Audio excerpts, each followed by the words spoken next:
suivi les réquisitions du ministère public. Vous êtes le dernier à prendre la parole et vous en avez. Est-ce que vous avez à ajouter par rapport à ce que les avocats ont dit ou à retrancher? Merci beaucoup, Monsieur le Président. S'il vous plaît, s'il vous plaît, s'il vous plaît, s'il vous plaît. Gardons la même sérénité depuis le début. Ne perturbons pas l'audience par cette présence massive des avocats qui sont derrière vous. Je ne sais pas si c'est seulement pour paraître ou bien c'est pour le dernier mot. D'ailleurs, il pouvait même être seul. Non, le dernier mot. Pour le dernier mot. On assiste. Mais pour le dernier mot. Oui, c'est très important. Bien. Même quand vous êtes assis, vous l'assistez. D'accord. Bien, vous avez la parole. La parole, vous actez que la parole est donnée en dernier lieu au prévenu. Merci beaucoup, Monsieur le Premier Président. Merci également aux distingués et honorables juges. Merci au procureur général près la Cour de cassation pour cette opportunité. Opportunité qui va s'inscrire désormais dans mon histoire politique. De prime abord, étant croyant de naissance, je voudrais commencer par Psaume 34, 19, qui dit ceci: le malheur atteint souvent les justes, et Dieu l'en délivre toujours. Le Dieu que je sers depuis mon enfance, avec sincérité, celui pour qui j'ai refusé de me compromettre au ministère de la Justice, en servant les pauvres, les orphelins, les veuves. Il est juste et vivant.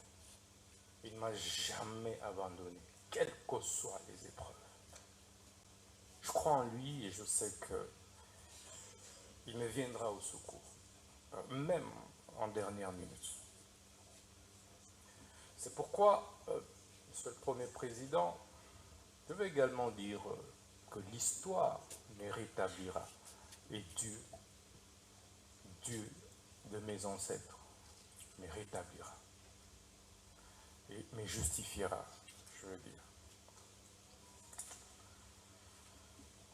J'ai dû démissionner de mes fonctions de ministre d'État, ministre de la Justice et garde de soi, après avoir rendu des loyaux services à la République, pris autant de risques pour ce pays, face à une guerre d'agression qui était pendante, où tout le monde a lâché.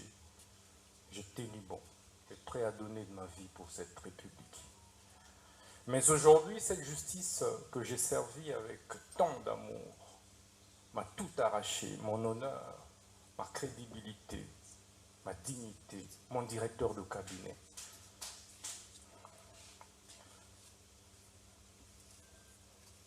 Mais il y a un adage, un dicton russe qui dit que ceux dont le destin définit pendu ne se noient pas.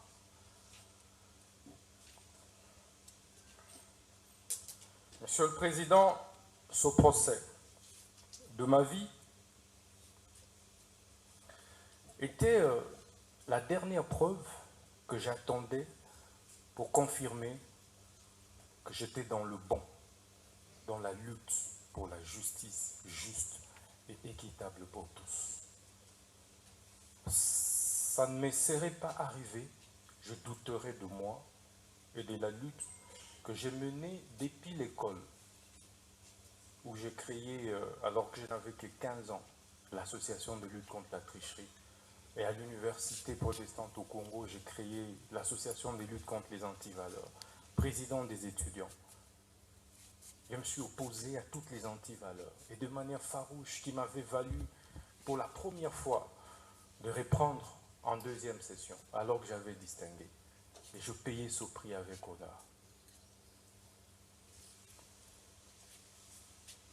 Au ministère de la Justice, je subis la même injustice. Alors que je voulais faire mon travail correctement, redresser les choses, pour le bien de tous, le bien du pays et des générations futures. C'est pourquoi ce procès est historique. Historique, Monsieur le Premier Président, parce que il me rappelle autant d'autres procès historiques, notamment celui de Patrice Emery Lumumba, dont je suis la réincarnation. En 1956, pratiquement au même âge, il avait été condamné à 1 an d'emprisonnement pour détournement des deniers publics. Mais quelques années plus tard, il sera notre héros national. Ça me fait également penser au procès de Fidel Castro, un de mes idoles, vers les années 51, où il prononça les discours les plus historiques, l'histoire m'acquittera. Quelques années plus tard, il prit le pouvoir et il reste aujourd'hui les héros de Cuba. Ça me fait également penser au procès de Lula da Silva, et ça c'est le plus récent. Ancien président brésilien, mais jugé, condamné pour corruption. Et ça, c'est en 2017. Au sortir de la prison, il a été président de la République jusqu'à aujourd'hui. Ce procès me fait penser au procès d'Étienne Tshisekedi Lumumba et de ses compagnons de lutte vers les années 80, parce qu'il luttait pour le changement. Il a été condamné, mais aujourd'hui, il reste une référence, un modèle, et son fils est président de la République démocratique du Congo. Ce procès, enfin, me fait penser au procès de Mandela. Mandela, vers les années 59, mais exactement 62. En 62, il a été condamné injustement. Et il a fait 27 ans en prison. Mais il sort de là, président de la République d'Afrique du Sud. Et, Monsieur le Président, vous verrez que c'est pratiquement aux mêmes âges, c'était pratiquement à mon âge, que tous ces grands leaders ont connu des procès injustes. Et c'est ça qui construit ma conviction et qui m'a construit ce mental d'acier de faire face à cette épreuve que je ne conseillerais et souhaiterais à personne dans la vie, même pas au ministère public, parce que ça m'a déchiré, parce que ça m'a détruit intérieurement. J'ai été trahi. Mais un jour, je parlerai. Je suis un homme d'État, je me tais. Le ministère public sait que je suis incapable. Je suis très content parce qu'il est épinglé sa nièce qui a fini 1 année après moi à l'université. Je suis un homme, certes avec beaucoup de défauts, parce que je ne suis pas Dieu. Mais j'essaye d'être correct, sincère et honnête. Pour preuve, je ne me suis pas contredit lors de différentes auditions, que ce soit au niveau du parquet, que ce soit ici. Parce que je pense que quand on est gouvernant, on doit assumer ses actes. Et je voulais assumer tout ce que j'ai fait. Même si mes collaborateurs ont posé un acte, je suis responsable, j'assume tout en tant que responsable. Ce procès, Monsieur le Président, c'est donc, me fait penser à un syllogisme simple. Le premier, l'on demande, l'on instruit le ministre d'État, ministre de la Justice et garde des Sceaux à construire une prison. Le ministre d'État, ministre de la Justice, s'active à construire cette prison. Et on conclut par la suite en disant que le ministre de la Justice a détourné les fonds destinés à la construction de la prison, alors que ces fonds sont logés en banque. Toutes les autorités ont été informées. Deuxième syllogisme qui résume ce procès, c'est le ministère public accuse le ministre de la Justice pour détournement des 19 millions qui se trouvent en banque.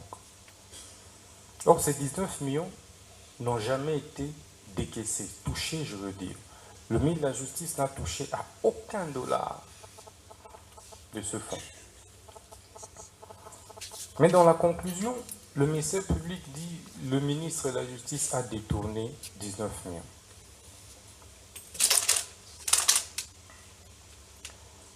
Je suis perdu face à ces syllogismes. Mais ce procès et ces syllogismes ne me surprend pas. Pourquoi ça ne me surprend pas? Parce que ce n'est pas la première fois que le ministère public ait fait un réquisitoire contre moi. À peine 3 mois que j'étais nommé ministre de la Justice, le ministère public, le même, PG Cassation, avait déjà fait un réquisitoire pour me faire arrêter. Mais il sait comment cela n'avait pas abouti. 3 mois à peine.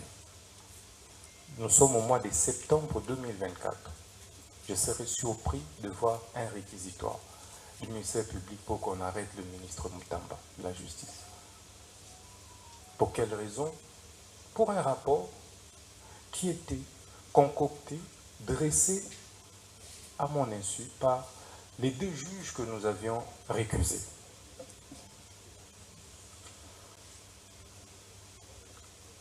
Monsieur le Président, vous comprendrez que ça ne me surprend pas. Parce que il y a eu des divergences de fond sur les réformes que nous devrions ensemble engager.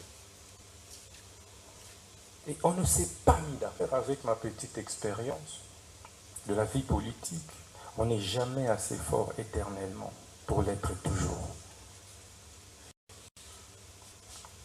Le temps a un pouvoir réparateur.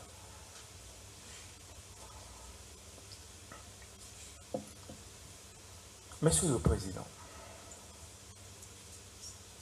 j'ai l'avantage d'être jugé par les hauts magistrats, les juges que je connais, que je côtoyais comme ministre de la Justice.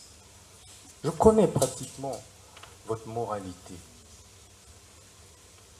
Mais c'est pourquoi, lorsque on a recomposé ce siège, nous ne nous sommes pas opposés. Parce que nous connaissons votre capacité à être indépendant. Notre combat ensemble a été et a toujours été d'éviter des interférences des politiques sur les judiciaires et de la hiérarchie sur les judiciaires. On a organisé des états généraux pour ça. Je suis heureux qu'il y ait des professeurs d'université qui m'ont aussi fréquenté parmi vous. Par la suite, d'affronter votre haute sagesse, que vous n'êtes pas obligé, vous n'êtes pas appelé, vous, magistrats, la plus haute instance judiciaire de notre pays, à régler nos problèmes de leadership au sein du gouvernement au niveau de la justice. Si je gênais, ce n'était pas la justice. Il y a eu remaniement qui venait de se passer. On pouvait me faire partir par ce remaniement. Mais hélas, on a préféré venir par devers vous. Et je sais que vous êtes sage. Monsieur le Premier Président, vous êtes un grand professeur d'université que nous connaissons. Et c'est même pourquoi vous avez conduit des mains de maître avec sérénité, avec assurance. Vous nous avez donné des assurances d'une justice juste lors du déroulé des débats. C'était calme, apaisé, tout le monde a parlé et je tenais à vous en remercier. Monsieur le Premier Président, messieurs de la Cour, vous avez le choix de condamner un innocent et de l'acquitter en entrant dans l'histoire par la grande porte. Par la grande porte.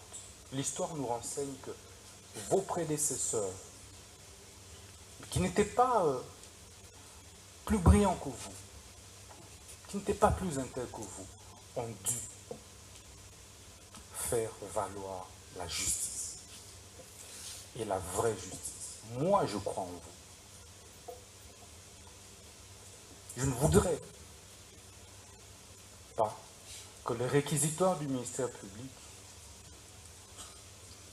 qui est malheureusement beaucoup plus personnalisé, nous ne pouvons pas révéler tout ce qui s'est passé dans nos relations entre ministre et la justice et parquet, toutes les divergences qu'il y a eu, tout ce qui s'est passé.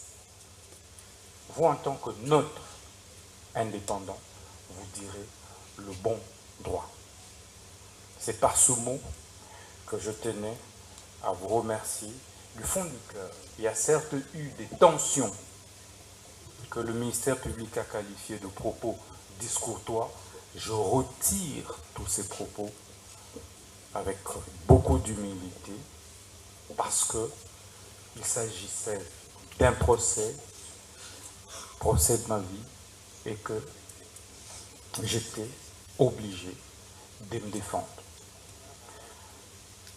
Donc, je suis et reste très loyal et fidèle envers les institutions de la République, envers mon pays, que je continuerai à servir, quels que soient les cas de figure. Je vous remercie. Bien, la Cour prend acte de votre intervention, mais avant de vous poser les dernières questions,